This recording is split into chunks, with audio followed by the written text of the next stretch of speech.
getting in my way a lot because I was like, oh, I feel like I'm gonna have to over explain this thing, or I need to show this thing, or oh, we've got to just send the email. What are you doing? If you're thinking about asking for a raise, just ask for the raise. Because even if you're like, oh, here's everything I did, and then you over explain and this, and that, it's like they're either aware that they're underpaying you and that they undervalue you, and then if they are called out in a way that's appropriate, they will either respond or they won't. Or they had no idea because you haven't said anything. And so they're like, oh, I guess they're fine working for X amount of money, or whatever it is. Say the thing that you need. Get out of your own way. It's neutral. Hey, I'd love to come on this podcast. Or, hey, I'd love to have on this podcast. It's not up to me if they say yes or no.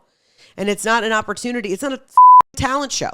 It's not for me being like, and I do this and I spin plates and hey, look at me. Da, da, da, da, da. So have a seat. Vaudeville is dead. Have a seat.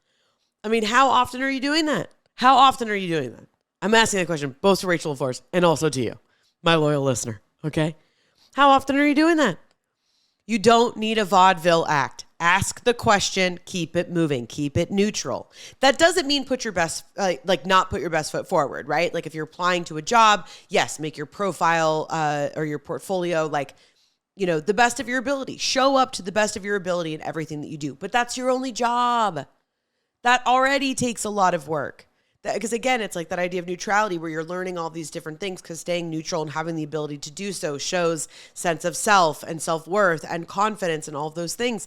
It's the same thing. Showing up to the best of your ability, you've already done the work. You've done the work of minding your body, minding your soul, you've already done that work. So you don't need to show up to the interview like a singing telegram.